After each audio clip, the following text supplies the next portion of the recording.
I want to go to my guests. We are joined with the man himself, Carl Xi. Carl, thank you for this, man. I always appreciate your visits. And just to give the audience who you are, I think they don't, but still, Carl Xi is host of Silk and Steel podcast, focused on China and surrounding regions and their history, culture, and politics. You can follow Carl. You can follow Carl on Twitter. I'm sorry, Carl. I have a code, and it's make me just no worries. You can follow Carl Xi on Twitter at Carl Xi. You can follow his podcast on Twitter at Steel Silk In. You can subscribe and support his podcast at patreon.com, Silk and Steel, where they go through the 5,000 years of Chinese history week by week. Breaking that is a hell of that's a hell of a challenge. I love it. How you doing, man? You doing okay today? I'm doing good. Well, at least you are having a cold in the tropics. By the way, welcome to Indonesia.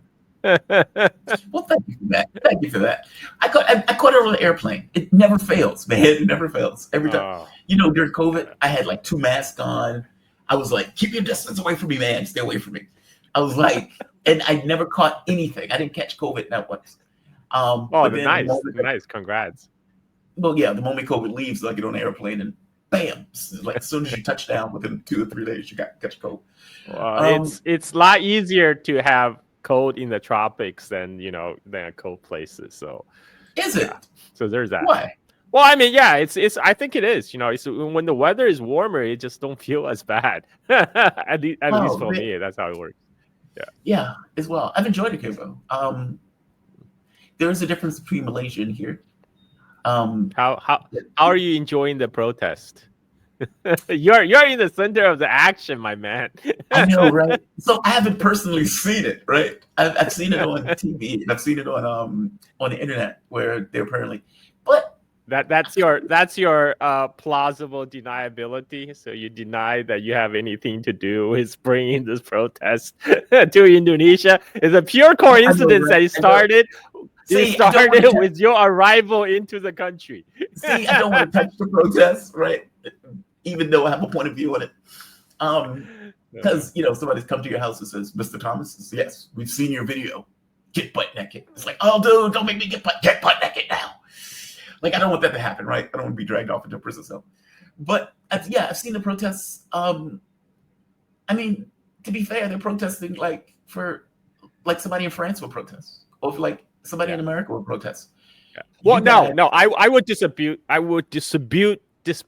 about this is how America would protest, because the people in Indonesia are protesting because the politicians in the Indonesian parliament voted them to give themselves a raise. It's about like $4,000 monthly. $5,000.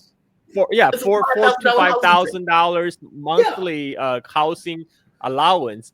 And people are really upset about that because people here see the politicians as corrupt and useless.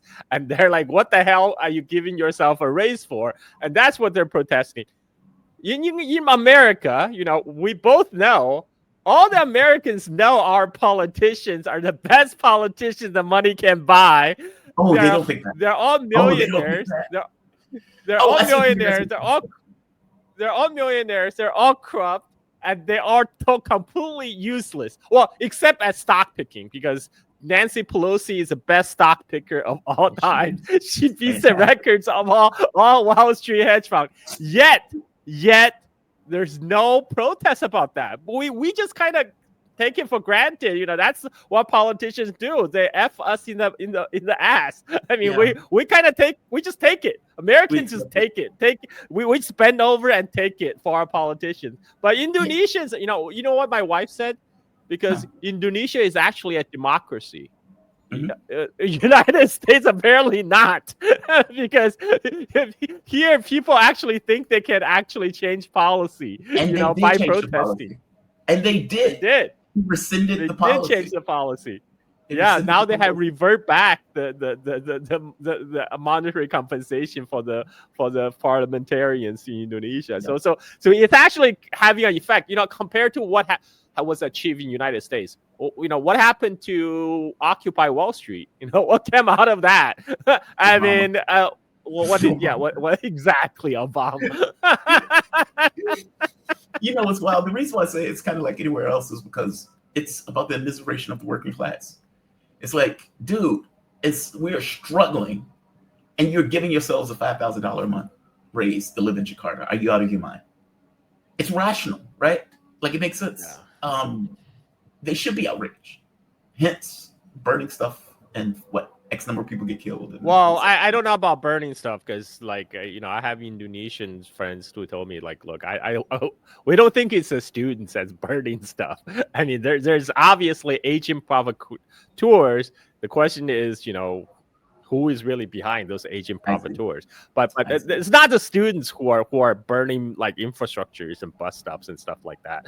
Most of the students, they just want the politicians to not be so blatant about their corruption. But anyway, yeah. Yeah. I mean, like, I know there's a lot of speculation on who might be behind those agent provocateurs, but I don't want to speculate right now. It's too early to tell. I don't have I like to point fingers, but only when I have solid evidence. Yeah, let's that guy. No, it's been wild. I saw I was like just watching with curiosity. It's like France. Like, it's like, what do you mean you're creating a fuel tax where you're charging us all of this money for fuel? This is outrageous. And then you have Occupy Wall Street, just kind of not Occupy.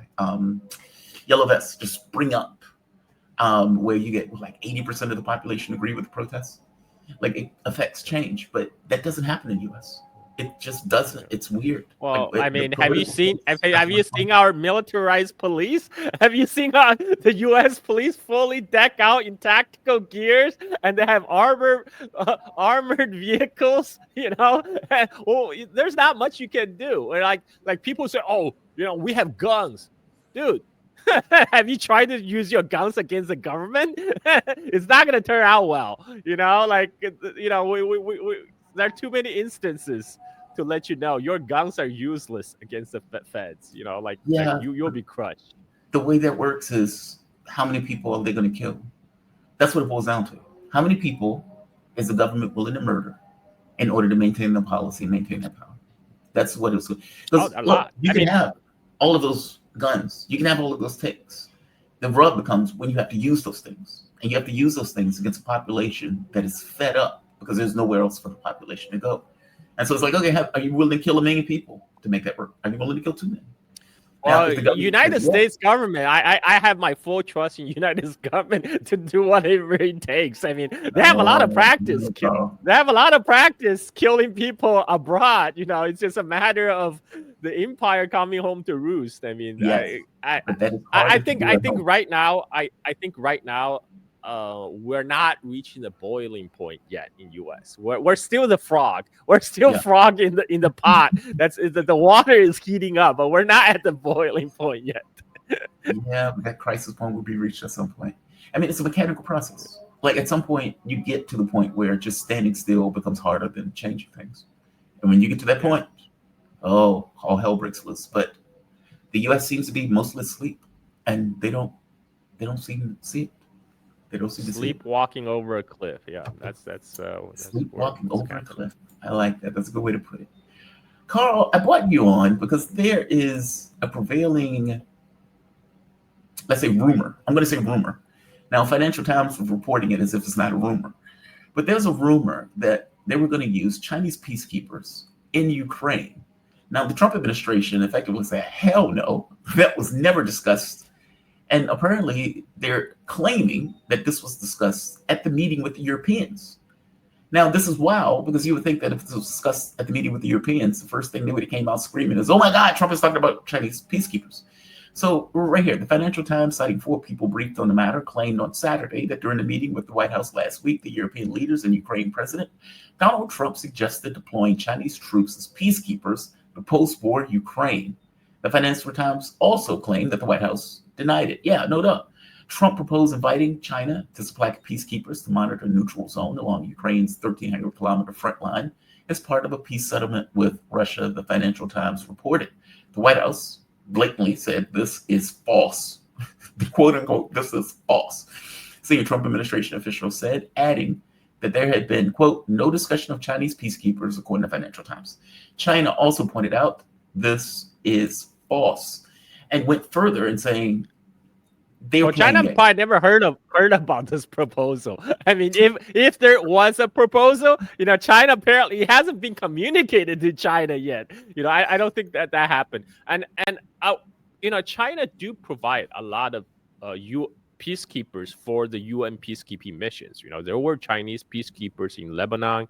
There were Chinese peacekeepers all over Africa, in southern Sudan, for example. But China operate under the UN principle, which means they will only send peacekeeping missions under the UN flag.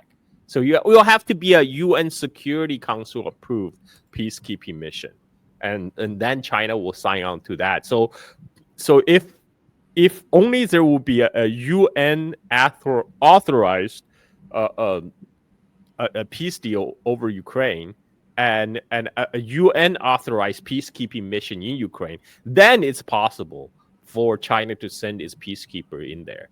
But without the UN umbrella, I don't think China would have unilaterally saying, "Oh, we're sending our people in to be what? To be booby trap? I mean, to be tripwire? I mean, like, so China would do nothing without the UN explicit authorization. That has been the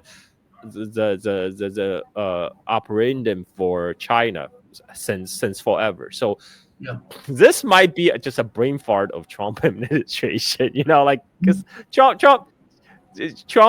he like to think out of the box. He just might be something that he throw out there, But we know Trump. He can change his mind in like 24 hours. So who knows?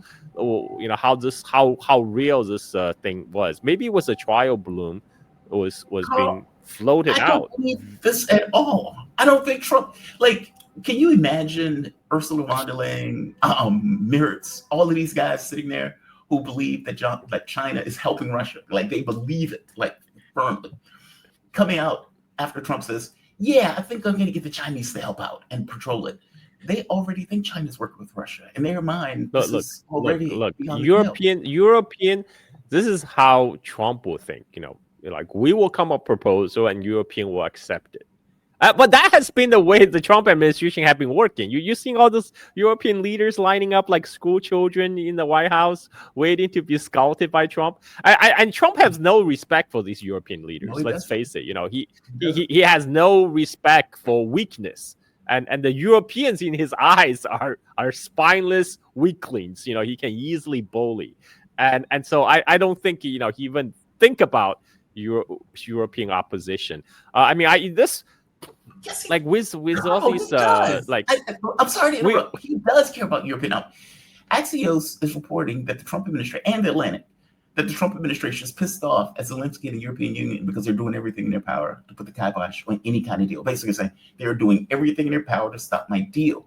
I suspect this is the European Union setting this as a booby trap, not something that Trump said. And mind you, I think Trump lies as easily as he breathes. So agreed. I just don't get the sense that he would have put this up. This is a trial balloon of some sort. You might be right. You might be like European Unions. You might be White House. But these are structured leaks, right? These leaks to Financial Times. They're never like just some random, in the government, some disgruntled government employees decide to give this juicy piece of information to the news. This is how Western journalism works. It's all strategic leaks. This is so this could be a trial balloon. I agree, from either side, from European Union or from Trump, to see how it's been received by the public, right? And then they plan the next step. But from China's perspective, no Chinese peacekeepers would be deployed anywhere without explicit UN Security Council authorization. So, and we're very far from that at this point. So, okay, I agree with you about the trial balloon thing. This is very strategic leak. Now, China is pointing out that the Europeans are still repeating this and talking about this, despite the fact that China and the White House said, this didn't happen. And like you pointed out, China's like, this is news to us. Nobody told us this, right? You guys have been having this conversation amongst yourselves. Why would they put this leak out? I mean, because Europe up to this point hasn't wanted China anywhere near this process. They've wanted to put troops. They are getting desperate, Jamar. They're getting desperate. Russia is winning the battlefield. Trump is ready to wash his hands, and so the Europeans, they seen themselves as holding the bag, and so they're getting desperate. And recently, there's another Ukraine.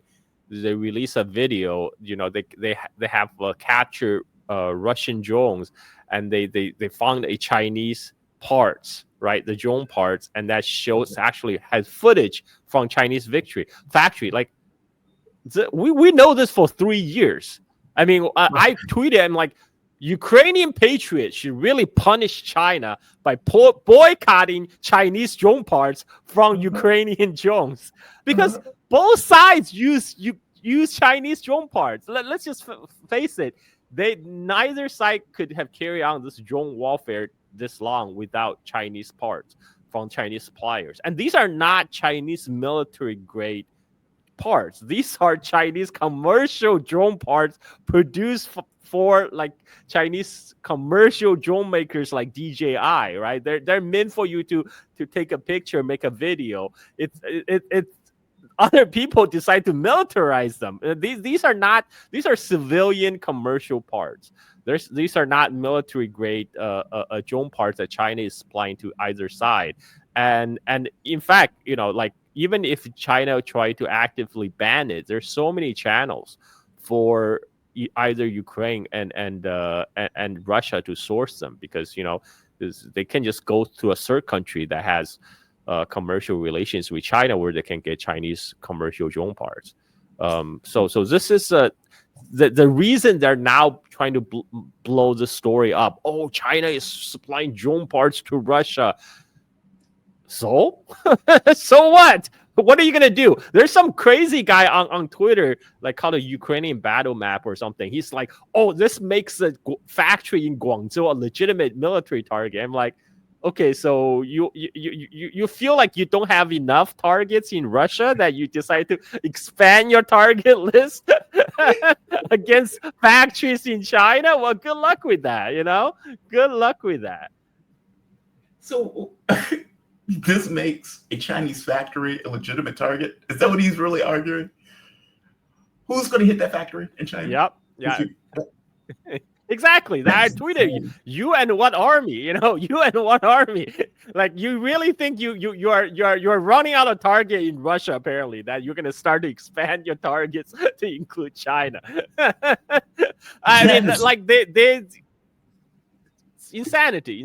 These people, they're desperate. They're really desperate. And by the way, right now, Putin is shaking hands with Xi Jinping in Tianjin over the SCO summit. SCO. And also Modi was there as well. Modi actually made sure he structured a photo op where he's getting Xi Jinping, Putin, and himself all holding hands, right? And this is it, of course, come as a response to the U.S. applying additional tariff against India for purchasing of Russian oil. And Modi is showing, hey, look, here's my buddy Putin. We're all good. Here's my buddy Xi Jinping, right? And look at them all laughing together. By the way, what Trump had helped achieve, this is the plan of Putin's predecessor as Russian Prime Minister, Yevgeny Primakov. This was back in 1999. Mm-hmm. Russia under Primakov promoted RIC, Russia, India, China, as a triangle of anti-Western hegemony bloc. But Primakov was a little too early for his time, and now it's happening thanks to our Nobel Peace Prize candidate, Comrade Trump, for making it happening. just give that guy a Nobel Peace Prize already, Jamar. What do you think make means? It happen. Like some people are effectively saying, look, this is global shattering or globe shattering in regards to what it means. Because, India was seen as the weak partner in BRICS. India was seen as the party that didn't want to de-dollarize, that wanted to maintain a relationship with the U.S. while also being in BRICS. It was suspected that the U.S. was going to use India as a way of, let's say, inhibiting some of the more aggressive BRIC policy. Okay, well, that seems to be over with. Well, as you put out, these guys are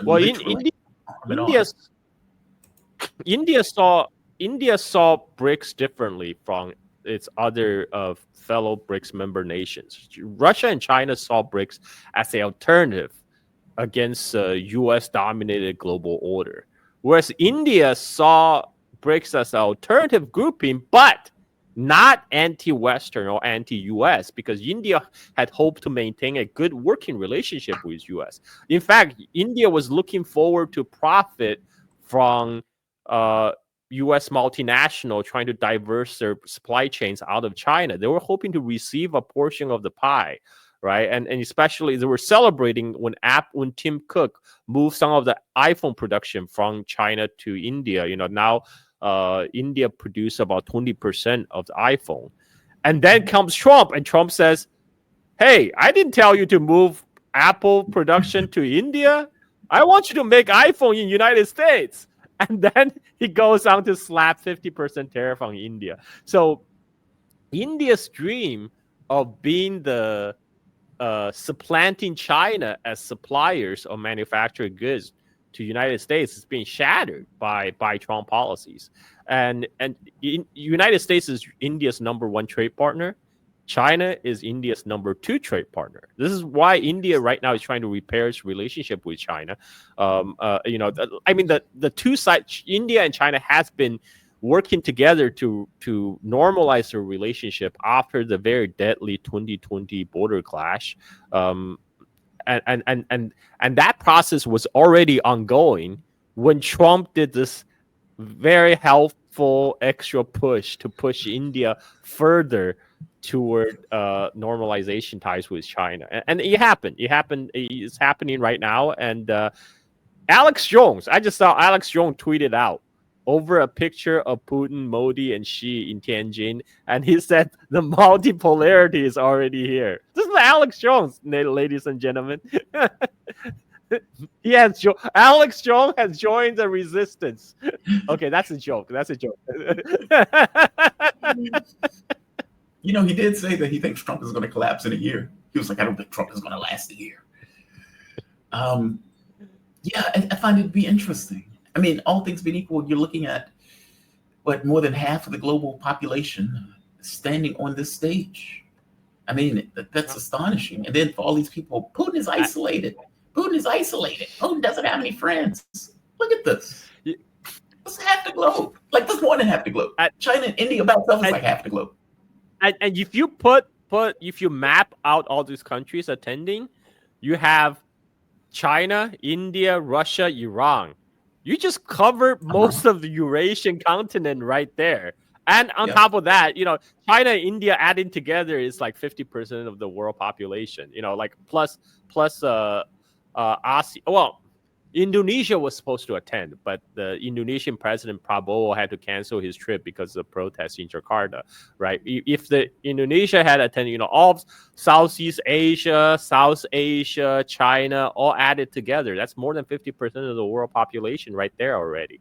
And, add that Russia, Iran, etc. I mean, this is a large grouping. This is the world island theory, Jamar. Yes. Mackinder, famously said, if you want to dominate the world, you got to dominate the world island.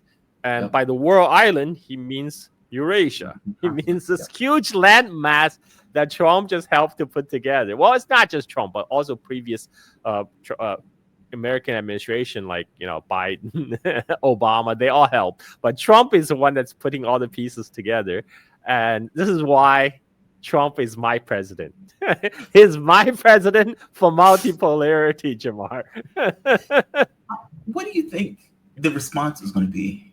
I mean, because obviously, so Lula has called for an emergency session of BRICS. And obviously, Trump has been going after Brazil and South Africa and India. He held off on China for the time being. But you can tell that there's a certain specificity to the countries that he's really leaning into going after. And, definitely. and I'm going to bring in Venezuela. I mean, part of the issue that comes up with Venezuela is Russia and China, and even Iran on some level, working more closely with Venezuela, especially China putting in, I think, billions of dollars or either hundreds of millions or billions of dollars in order to exploit the oil. You know what Trump is doing, Jamar? Trump already declared BRICS as anti-American alliance. Yes, and now he's going after what he perceived to be the weaker members of the BRICS. Because he knows he can't touch China. You know, he already knew that after that brief trade war in May, when Chinese ships stopped coming to Los Angeles. So he knows he can't repeat that. And Chinese still have him by the balls over the rare earth supply chain. So he can't touch China. He mentioned that. He was like, he says China's going to have to give us rare earth minerals or else. It's like, or else what? Or else, he said, or else I'm going to slap 200% tariff. Yeah. And they're like, go ahead. How is that going to solve anything? You're still not getting the rare earth. You know, no rare earth for you. But so Trump is not going to, he realized, okay, China is untouchable. But you know what? Let me go after the weaker members. Let me go after Venezuela. Let me go after Iran. Let me go after India. Let me go after, like the Brazil. Let me go after Brazil. Yeah, let me go after Brazil because Trump is a bully, Jamar. You know, bully. Trump does not. He only respects strength, and he will prey on weakness, and precisely because countries like India, they don't have a smart card to play when it comes to bilateral relationship with United States, because a lot of Indian companies, they depend on providing service, back-end office work for U.S. multinationals, that Trump's felt, I got them by the balls. They will have to come to Washington and bend the knee and kiss my ring. But India, to give India credit, Indians' leadership, they actually have more backbones than the European. Well, everybody has more backbones than the Europeans, but they actually push back against U.S. They say, you know what? You're not going to push us around. We're not going to open our agricultural market for you, because that's another condition Trump wanted. Trump want India basically to cut off its traditional ties with Russia, because India sources a lot of its weapon system from Russia. India imports a lot of Russian oil. Instead, Trump want India to buy U.S. weapons and to buy U.S. oil and gas, right? And India say, no, we don't want to do that. Why? What's in it for us? U.S. energy is much more expensive. And F-35 is a piece of crap. You just had another crash. And on top of that, U.S. want India to open its agricultural sector for heavily subsidized American farm producers. So because China are not buying American farm produce anymore, China are switching to buy beef from Brazil, to buy soybeans from Brazil. So Trump wants India to open its market for American farm produce, but India has 60% of its workforce employed in the agricultural sector. There's no way they're going to allow a flood of American farm produce to come in to devastate their major employer of their labor. So they're not going to budge on that issue. They're not going to budge on Russia. So this is why India right now, Modi is shaking hands with Putin and Xi Jinping and laugh it up right now, because they feel like they need to stand up for themselves. Good for them. unlike the Europeans. and so Brazil, and that's another case. I think Brazil over long term, there will be.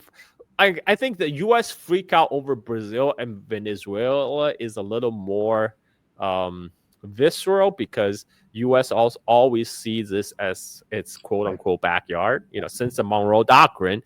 And now you see Brazil, Venezuela developing ties with powers outside of the Western Hemisphere, with Russia, with China. And U.S. is having a freak out about that. This is why they're freaking out about the quote unquote Chinese ownership over Panama Canal ports. They Trump want to levy extra tariff against goods exported from the Chinese finance megaports in Peru, and they want to now put the extra squeeze on Venezuela because they feel like, okay, we can't touch China. China is too far. We're now winning against Russia in Ukraine, but maybe we can still apply our pressure in the Western Hemisphere where the U.S. is still stronger and is within our reach. But given the particularity of Trump, Trump is the type of person, he likes to claim easy victories. Yes. If it's an easy victory, he will sign on for 100%. Then he can claim victory, then claim he's a great peacemaker and give me a Nobel Peace Prize, etc., etc. But I don't think they will be able to make any difference because U.S. has been besieging countries like Cuba and Venezuela for decades, and right now they're sending 4,000 troops to sail around Venezuela. Yeah. This is designed to intimidate and cause panic inside Venezuela. But I don't think that will work because I don't think they actually intend to carry out a military operation because 4,000 troops, this is just going to be another Bay of Pigs if they do intend to carry out their threat. And so it's really a show of intimidation. They're trying to foment something, possibly another color revolution inside Venezuela. But I don't think they will succeed. How do you think these BRICS countries are going to respond? I mean, if they're having this emergency meeting, well, two things. One, the fact that the main parties of BRICS are meeting now. Well, met yesterday, I suppose, by their time. Well, so BRICS and SCO are different, right? BRICS is different. Economic. The overlap, major overlap. BRICS is the economic cooperation forum. SCO is a security cooperation forum that started by Russia and China. Is securing their economic capability. Like meaning they overlap, the countries overlap. Yeah, I think that there's a lot of room for cooperation among BRICS members to push back against the Trump tariff because, that is their economic, that's not their sphere, the economic cooperation. And as I mentioned on your show many times before, these countries individually, they might have a weaker hand dealing with United States. But if they can present a united front and then to deal with U.S. as a bloc, they will have much more negotiation power and they will have a lot more bargaining power. Meaning, is that what you think all of these leaders are going to do and BRICS are going to do? I don't think that they intended to do that in the beginning, but I think Trump's escalating action is now forcing the BRICS members to coalesce together. And I think, right now, China is already showing solidarity with India on the trade issue. They say, look, we're against bullying, unilateral bullying on international trade. We demand that our sovereignty to trade with whoever we want be respected, right? And so, yeah, I think, and there's another for countries like Brazil, for example. China has already diverted a lot of trade from United States to Brazil, particularly sourcing agricultural products. China, on Chinese supermarket now, the American beef are being replaced with Brazilian beef. They're getting more soybean from Brazil. They don't need United States. China has prepared for the last 7 years to decouple from the United States, and so Brazil will find a ready buyer in China's burgeoning market. And what Trump's doing, slapping 50% tariff against Brazil, is going to only further accelerate that process of Brazil looking east. And, right now, it's like what Trump administration is doing is like the monkeys throwing feces on the wall to see what sticks, right? But, they don't even care if any particular crap stick on the wall. They're just like throwing everything and hoping at least one thing stick. I think I don't put too much stock on any grand strategy behind Trump's actions. So as long as BRICS members can come together and have a coordinated action, I think they will be fine. I think they will do fine because, as I mentioned, BRICS in the economic terms, they're in power purchase parity terms. BRICS economy is already larger than G7. Right. And that gap continue to grow because the BRICS members are growing. Russia is growing faster than European countries, and add India and China. They already have they have the market, they have the energy. The BRICS members, they contain a lot of the energy producers. A lot of the countries in oil producing countries as well. So they have all the energy they need. They have all the commodity they need. They have a huge market, huge population, and China is a manufacturing superpower. They really don't need United States. Why not come out and say that? Meaning, when they came out with their SCO summit announcement, and many of these countries have been under the thumb of the U.S., the tariffs and everything else. Why not come out and say, we're going to work in tandem to push back or to deal with, they can put it whatever language they want it on the tariffs that Donald Trump is going after our individual nations with. And they can even enumerate X tariff on this country, X tariff on that country, 50% on India, 50% on Brazil, etc. That they can say, we are no longer going to tolerate this, and we're going to work as a collective union in order to push back. They can use whatever term they want, but to make it clear that this is intolerable. And as you point out, we're not going to accept you, 4% of the globe, bullying all of us. Or that's just not what they do. Well, we'll have to wait. Well, first of all, SCO right now, this is a security forum. This is separate from BRICS. So I don't expect them to make a statement on the trade issue necessarily. And also, there's some nations like Armenia and Azerbaijan leadership who are also kind of cozy with Washington right now. So there's a very interesting dynamic going on there, and so I don't expect a statement coming out of SCO, but in the coming BRICS meeting, we might hear more statement. Brazil is obviously really keen on that because Trump is basically interfering in their domestic politics by conditioning the 50% tariff on release of Bolsonaro, who, this is completely internal Brazilian matter. Like United States is imposing its will on Brazil, trying to challenge Brazilian judiciary system. I mean, that's not acceptable to any sovereign nation.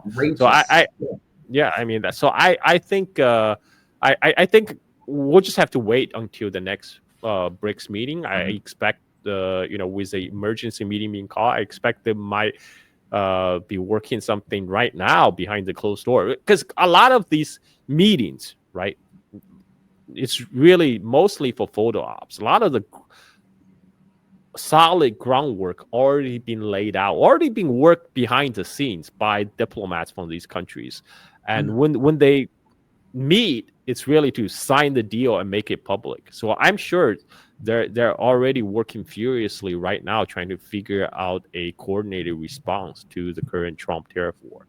Interesting. I want to show you a clip. This is somebody who's being very honest. That to a U.S. audience, this level of honesty feels and sounds okay. To the rest of the world, this is a terrifying level of honesty coming out of the U.S.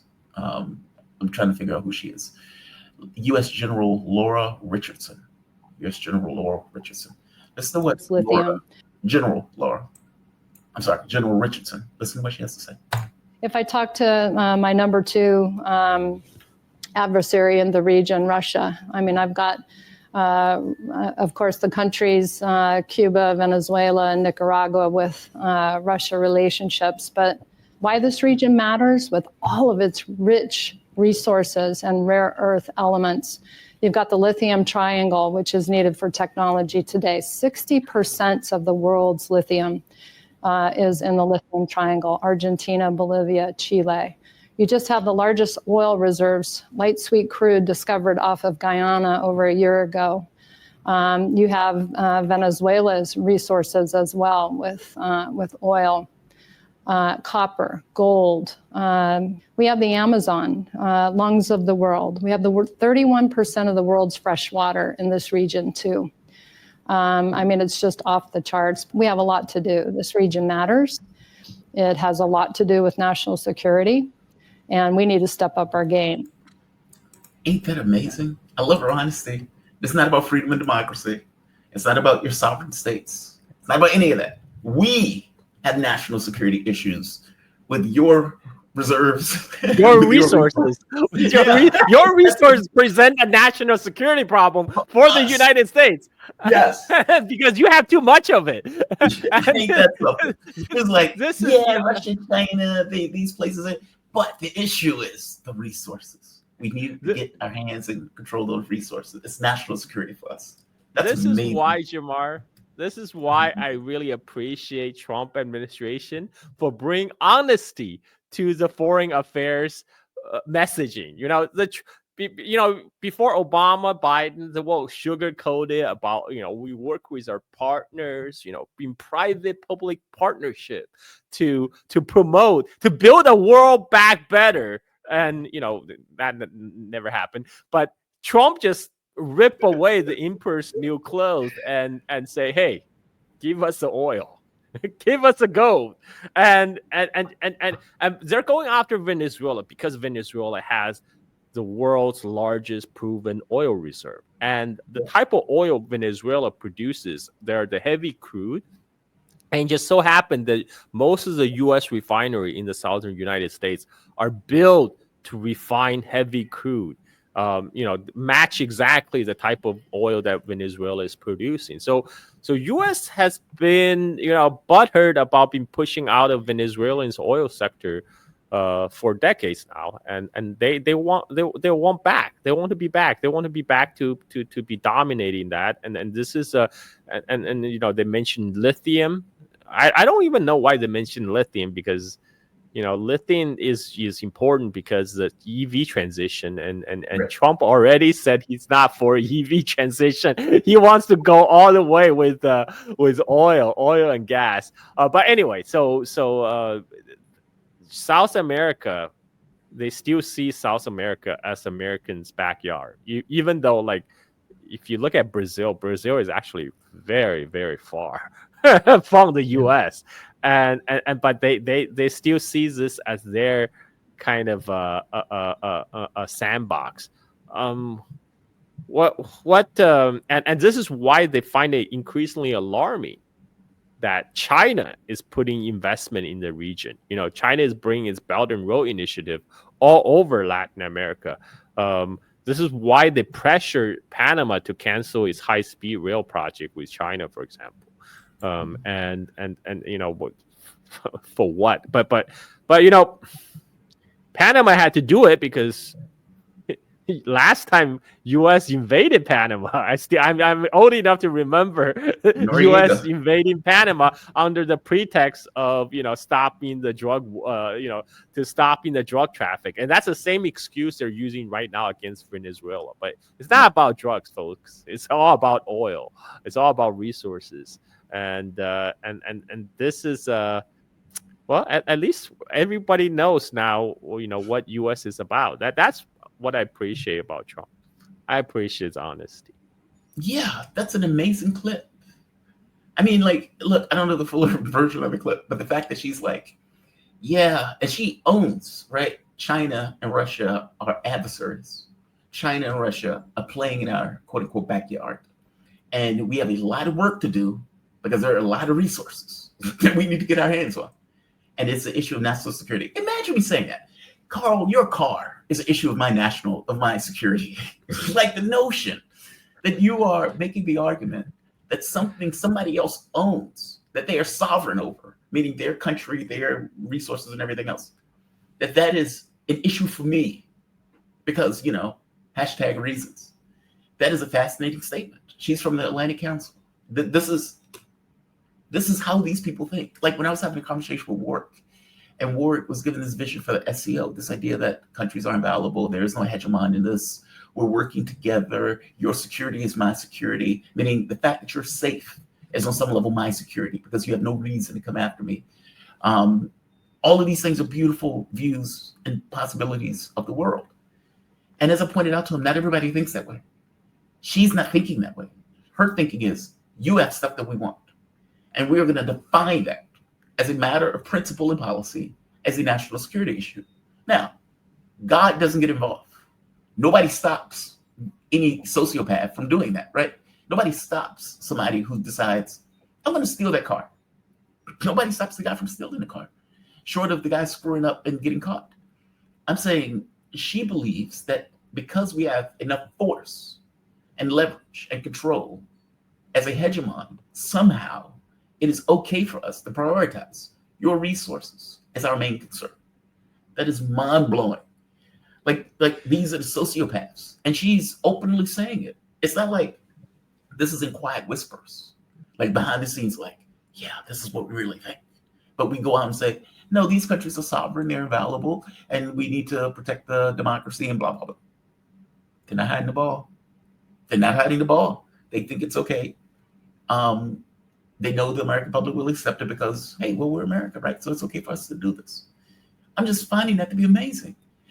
Give me your take on something else in relation to this. I have a hypothesis. I call it hypothesis. That an argument is being made across the world, ideologically. In one sense, you have SCO, BRICS, and they are making this argument of, we want countries to be equals. We want countries to work with one another. We don't want countries to use force with one another. Force is the last resort that we want to effectively engage in. We believe that safety is something that has to be shared by everybody or nobody, meaning you're not safe unless I'm safe, because if I'm unsafe, I'm going to make your life miserable, and vice versa. And they are espousing that argument to the world in what you've just seen in regards to the summit that they just held, or BRICS in regards to the summit that they held. And then you get her, who's the honest imperialist. And you get people like Trump, who's an honest imperialist. I'm going to put tariffs on you if you don't do what I tell you to do. This is naked hegemony, right? You get the European leaders that lumped into this kind of white Western world, this 14, 15% of the globe, that's decided to put their lot in with the United States in order to make this argument, because they believe that their lot is best served with a main power that they are no longer, associated with. Like if you ask Britain to put 10,000 troops somewhere, they'd be hard-pressed to do it. If you ask Europe to come up with a European military, they'd be hard-pressed to do it. These people are idiots. You got people like Halis, that twit, who goes out, China is bigger than Russia, and if we can't take down Russia, then how are we going to beat China? It's so confusing. Like you get that from Europe.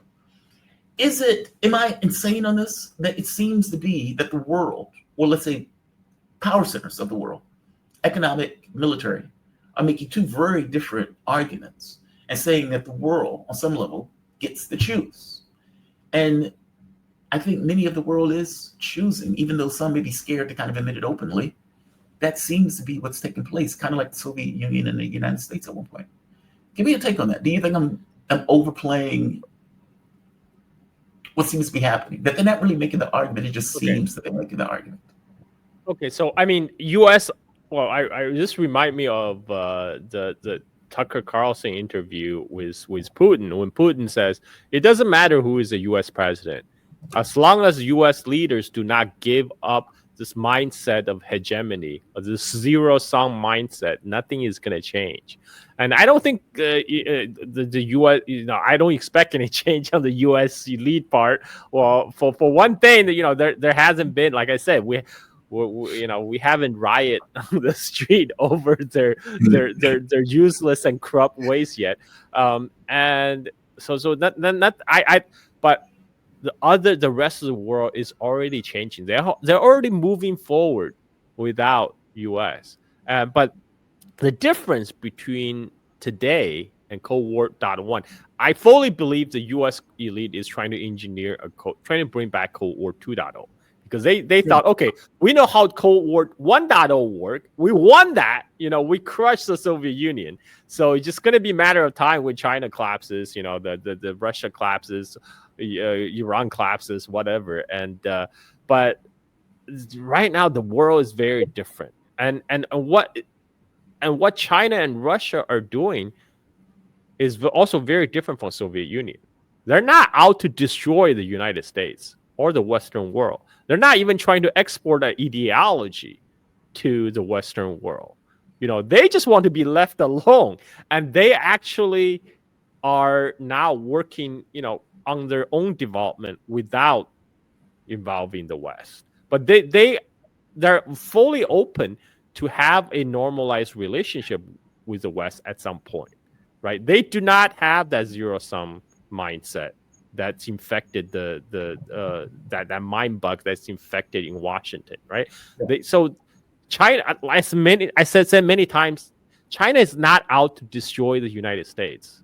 China actually would like the United States to prosper because the United States still remain one of its largest trading partners. You don't want to kill your customer, right? And so yeah, it doesn't make sense, right? So China actually want United States to be a stable, functioning society, but just less crazy, just chill the F out, right? I mean, just like, sir, this is a Wendy's, right? Just order your freaking hamburger and get the F out, but have a nice day. That's China's attitude, right? And then but so they're not looking to have a Cold War style confrontation. So what they're doing, they're building their own strength. They're building their own alternative multipolar world. And West, at any point, feel free to join. They're not trying to exclude the West from anything. It's the West that's trying to exclude themselves. U.S. now is building a wall around United States and its vassal states, right? To try to wall them off from the rest. Because U.S. think it's competing for global hegemony against China. But what actually China is doing, they're just trying to build global connectivity.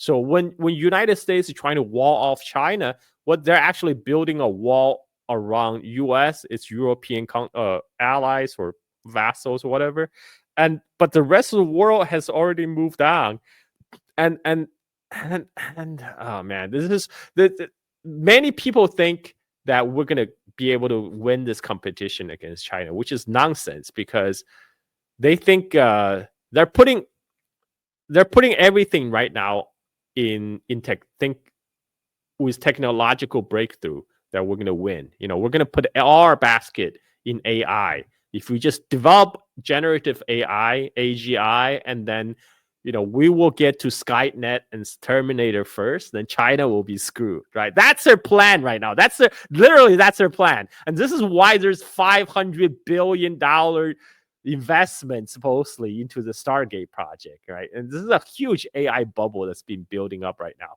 But United States don't have the electric generation for that to support this kind of the AI expansion. China does. China actually has lot of overcapacity in power generation. China built a lot of thermal power plants because they are building out a lot of solar and wind power. Solar and wind power are unstable source of power, so they have to build thermal power plants to do load balancing, which means right now people are pointing finger at China. Oh, China! Why China adding new coal plants? China is adding new coal plants because they're actually building out whole swaths of solar and wind power, and those Chinese coal plants, right now sitting at 50% capacity, which means in a crunch, China can easily ramp up their power generation 200% quite easily. And United States simply do not have that kind of extra capacity to supply its AI to its AI boom right now. There's no extra power for those AI data centers they have planned. I mean, like they killed off right now the cheapest energy they could deploy right now is solar. They're cutting themselves. Guess who is making solar cheap? This China. China's overcapacity in solar panels is making solar cheap, and that's why Africa, a lot of the global South nations are adopting solar because of the cheap Chinese solar panels. United States is willingly cutting that off. So because Trump decided, no, we're not going to go to solar because that's all environmental BS. We're all going to go full oil and gas, drill, baby, drill. And again, even in the oil and gas, United States is not building enough gas-powered generators to generate that electricity. So what if they really succeed in do this Cold War 2.0 and trying to wall themselves off? What you're going to have is U.S. and European going to be stuck in the old fossilized economy with older technology, hydrocarbon-based technology, while China and the rest of the world, they will push forward with electrification, and they will have cheap, abundant solar energy to draw from, and they're going to power ahead. And China is already applying their AI. China has applied their AI in robots, in advanced manufacturing, whereas in the United States, AI is still chatbots, because that's U.S. advantage is talking. They do a lot of there's a lot of word cells in the United States. They generate a lot of PowerPoint presentation. So China is actually using AI, whereas in US, what does the AI produce? Their AI is not producing profit right now, even in the United States. They're pouring huge, increasing amount of investment into developing AI data centers, but AI in the United States actually are not being used in a they're not generating the kind of revenue or profit that would justify the level of investment that's going to the AI bubble right now in the US. Whereas China, they're actually applying AI intelligently into robotics, into advanced manufacturing. So who is going to win? I mean, it's just going to be a matter of time when that AI bubble going to burst in the United States. And then, that's not... The United States is stuck forever in this kind of asset bubble and then move on to the next. I have witnessed this since I started working in U.S. in 1999. At the end of the first internet bubble, and then after that it was a housing bubble, and now we're in the AI bubble, and it's not sustainable. That's not sustainable. And whereas China and the rest of the world are moving on with sustainable development, I would argue. This is my take. They're trying to get AGI. Like, basically, they're trying to get not just chatbots. Like, they want the ability to have something that can function and work. Like, for example, if you say, hey, create me a resume and submit my resume to all of these channels. And after you submit my resume to the channels, keep a lookout for people who respond.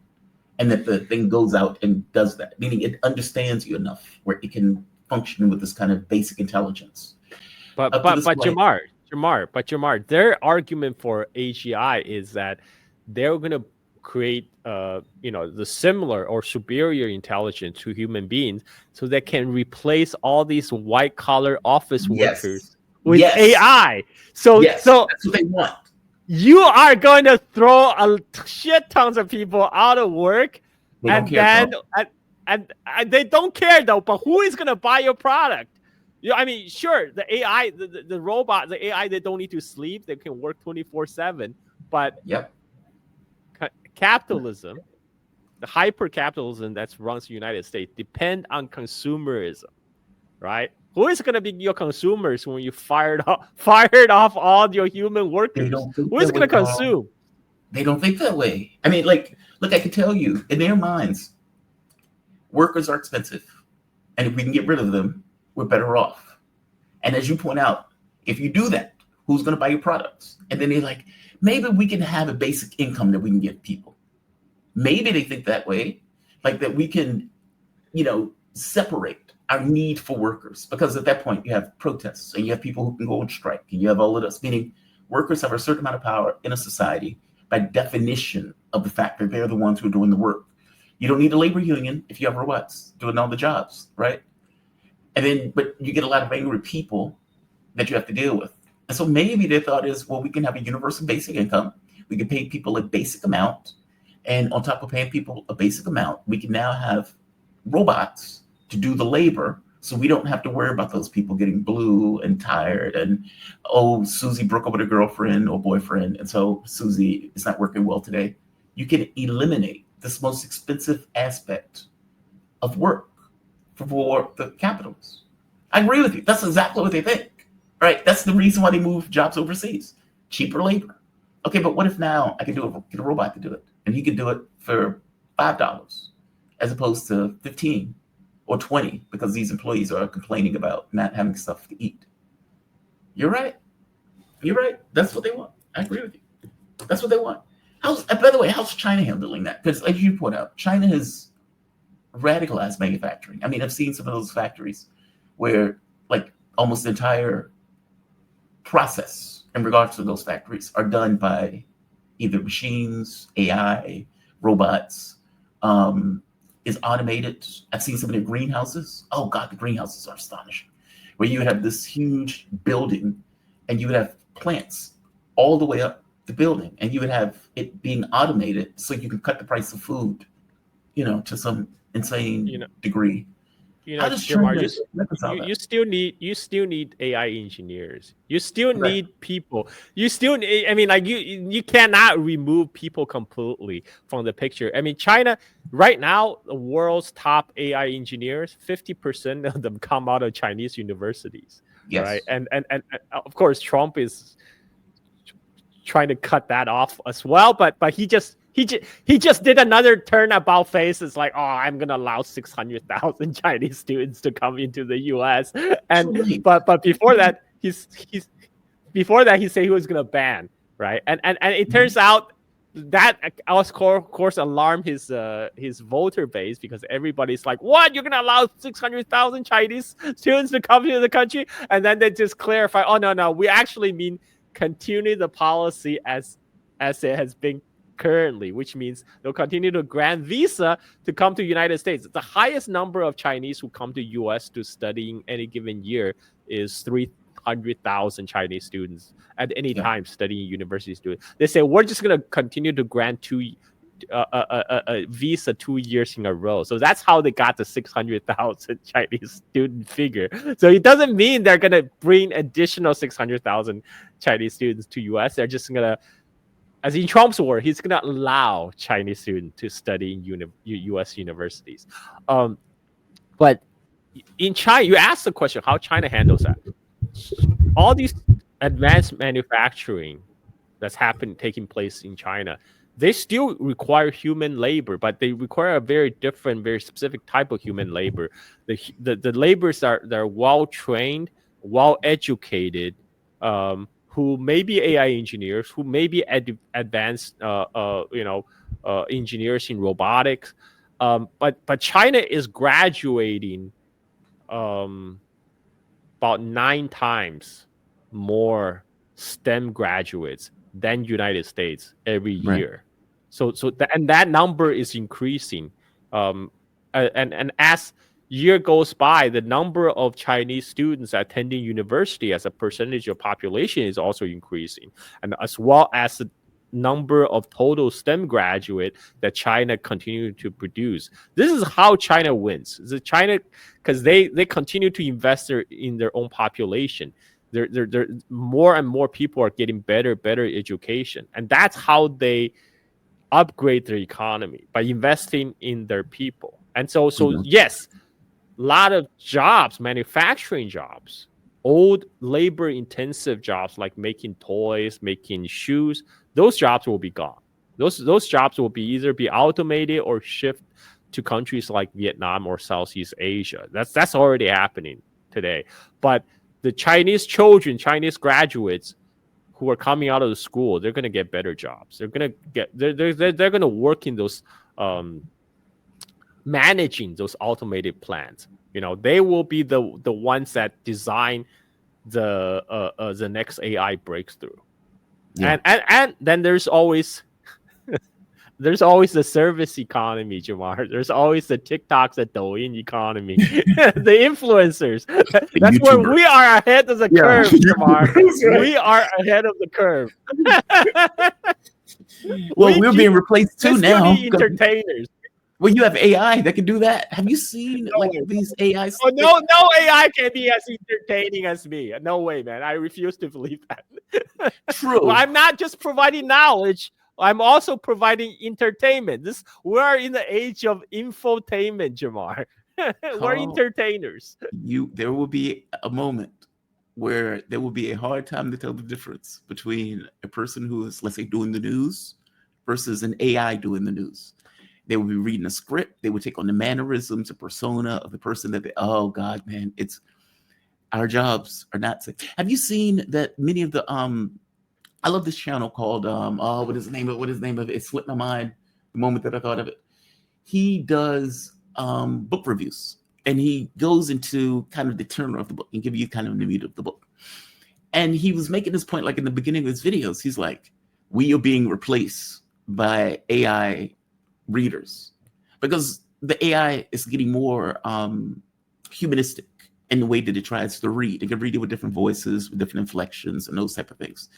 And he's like, help support independent creators against the AI that's coming to take our jobs. That is amazing that's where we are. Like even this element of humanity of being able to recount information is now being taken over by AI itself. That's terrifying. I mean, maybe it shouldn't be terrifying. I give it 10 years. I give it at least 10 years. I think we still have 10 years shelf life, Jamar. That's terrifying. Oh, that's terrifying. When I was in software, we used to, I was a software engineer for a decade. And when I first got into the business, you could, let's say 10 years before I got into the business, a YouTube page can make maybe $1 million. Like you could charge for a web page. And then by the time I was there, I think it was like maybe 100K, depending upon the complexity of the website. Today, you have WYSIWYGs. Like any rando person doesn't know a bit of code can go and build the site just by dropping stuff onto a page. And most of the technical details of the stuff is just automated. It's coming for our jobs, Carl. It's coming for our jobs. I'm curious how China's going to deal with that. Because, by the way, that's not just a U.S. problem. I mean, when you get to the point where trucks are automated, so going from point A to point B to take materials, that truck is automated. Ubers, taxi drivers, all this stuff is automated. Okay, well, in the U.S., you have hundreds of thousands, if not millions of people out of work right off the bat just from that technological change. Service industry, you walk into a 7-Eleven or some kind of gas station, it automatically dings your card for whatever you pick up and buy. No cashier is necessary. So maybe you had 5 cashiers, now you're down to 1. Supermarkets, you can already see take place. Meaning that change is going to not just happen here, it is also going to happen in China, a country of 1.4 million people, 4 billion people. Oh, that is going to be a hell of a change to transport. Automated luxury communism, Jamar. That's what's. I think there will have to be some kind of universal basic income. I think that because you now you have abundance, right? Now you with a new technology breakthrough, you're gonna have you have created abundance. Now, again, you're gonna have running into the problem with where's your consumers, right? So you have to redistribute the wealth somewhat. Right. Right now the problem is not the fact that technology is advancing so fast. The problem is really the problem in the distribution. Right now all the wealth is going to the top 1%, and they're trying to discard the rest of the 99% as unnecessary, right? But that by itself is not sustainable. You can still need consumers. I guess there's some tech lords, tech bros in Silicon Valley think they will be on the top of the pyramids. They'll have all these robots and AI serving them, right? But like, if the robots the AI is smarter than you, why do they need you? Why would they be serving you? What made you so important? Oh, that's so terrifying. I don't know. Because, by the way, this is a have, question of consciousness. Yeah. This becomes a question of consciousness. Well, there are two questions with this. A, it's a political issue. China will be able to handle this issue better than the U.S. because China seems to be more likely to say, we are indeed a communist country. We did what we needed to do to get to the point of abundance. And so now we're going to ensure that the population is attended to and taken care of. I don't see that in the U.S. That will be a hard sell in the U.S.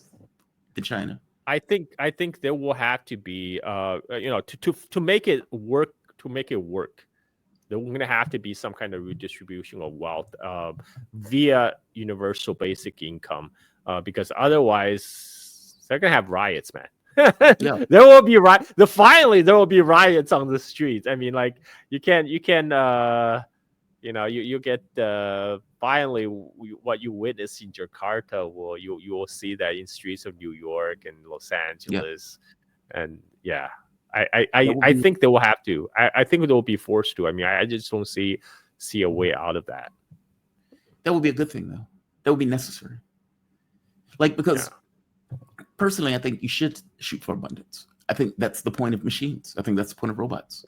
To get yourself to the point, a society to the point where you don't need to spend 40 hours a day doing something you don't want to do, etc.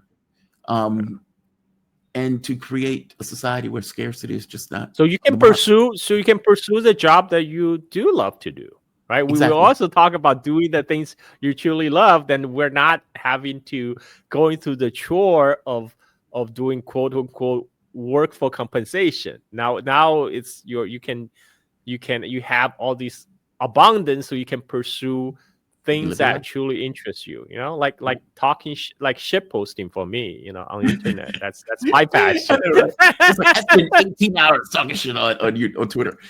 Carl, man, I have always enjoyed these conversations. I always appreciate these conversations. The audience loves you. Thank you for this. Carl Jha, he's host of Silk and Steel podcast, focused on China and surrounding regions and their history, culture, and politics. You can follow Carl on Twitter at Carl Jha. You can follow his podcast at Steel Silk In, and you can subscribe and support the podcast on patreon.com/Silk and Steel. Carl, you are fantastic. Thank you for this, man. I appreciate it. Thank you, Jamar. Anytime. You have a good one. Be safe. All right. Bye-bye. Carl is a great guest. I'm going to go to another great guest.